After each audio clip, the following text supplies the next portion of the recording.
Skip, are you surprised that Mayfield is winning all these awards with his off-the-field issues? As you two know all too well, I was born and raised a University of Oklahoma football fan, and I am shocked that there hasn't been backlash, blowback, negativity undercutting Baker Mayfield's Heisman campaign. It just seems like it's a done deal. Maybe there's a silent majority of voters we don't know about, but he's sweeping all the pre-Heisman awards, and so I'm going to assume that tomorrow night he's going to sweep the Heisman, right? Yes. Do you have any No, none. doubt about that? No. Silly me. I thought, I've been doing this for a long time, that there's still a bunch of older school Heisman voters who would not want a Baker Mayfield representing college football as the face of college football.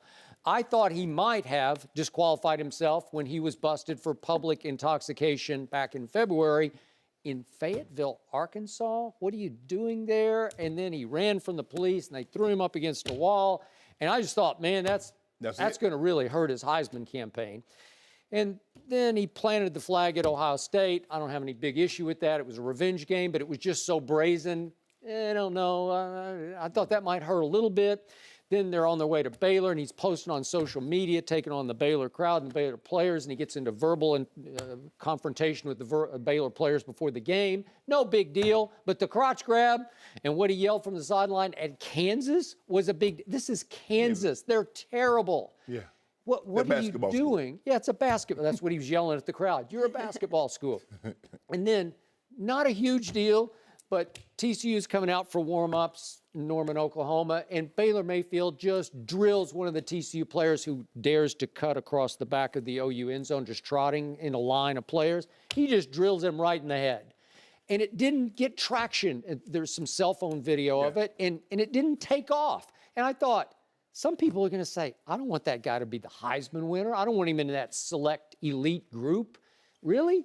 And I'll just listen, stat-wise, 41 touchdowns to 5 interceptions. Those are Heisman-worthy stats. You cannot argue with that.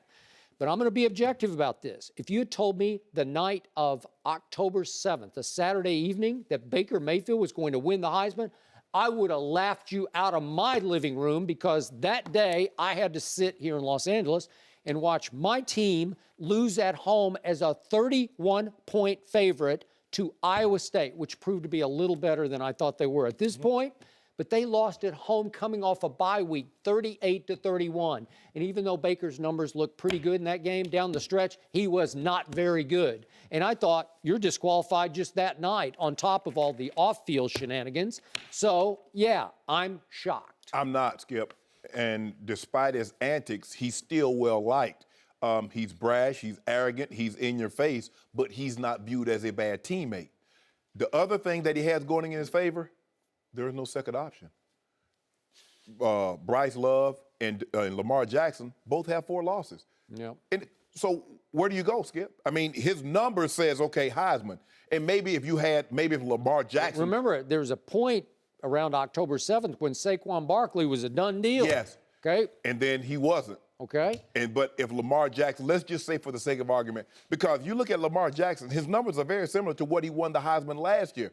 But he got off to the great start, and then he loses to, he lost to Clemson, and he lost to North Carolina State, and he lost to BC, and he lost another game. Okay, but where do you go? Bryce Love, he's had number. Shannon, seriously, and I'm being painfully objective. Yes. The worst loss suffered in college football this year was not Ohio State at Iowa. It was Oklahoma losing at home to Iowa State. It just was. It was horrendous. I called it that night. I believe I tweeted this. The worst loss that program has ever suffered at home, given that they were a 31-point favorite. But it was their only loss. Okay. It was, everybody else has 3, 4 losses. He's in the college playoff. I've seen campaigns where Bryce Love just takes off, and all of a sudden you say, forget the one-loss record, look at the numbers, because he's put up some staggering numbers too. I mean, he didn't take off like Derrick Henry. Derrick Henry took off because he put up numbers. Herschel Walker and all those great running backs that has come through the SEC didn't put up. Plus, they were undefeated. If you look at Baker, Skip, 41-5. 41-5 is going to be hard to overlook. And when you throw him for 4,300 yards, You're the number two ranked team in football. Skip, those are hard to overlook. Okay, but Lamar Jackson is putting up video game numbers again. Yes. He just doesn't have the win. wins lost. Yeah, exactly. Right? And but the numbers are just, you could argue they're better than they were he's when the first guy to go 3,000 passing yards, 1,000 rush yards in back-to-back seasons. Yeah.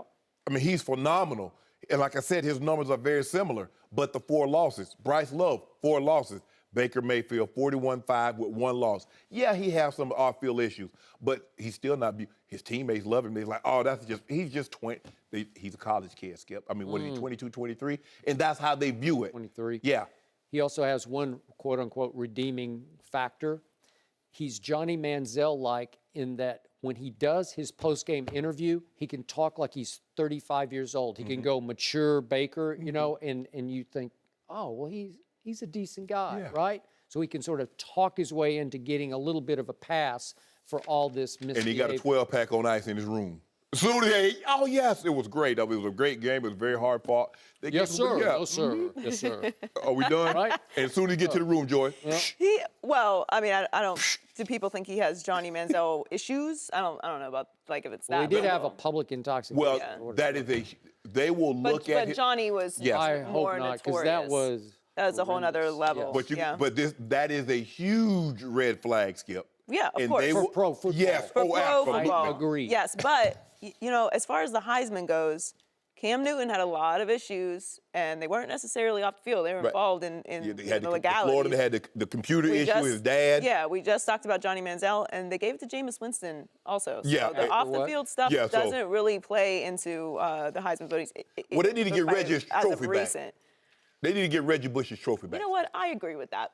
Is LeBron about to take his talents to L.A.? What? We'll discuss that next. Thanks for watching. Subscribe here to get the latest from the show. Be sure to check out more of the best clips from Undisputed, or go watch a few segments from the newest show on FS1, First Things First, with Chris Carter and Nick Wright.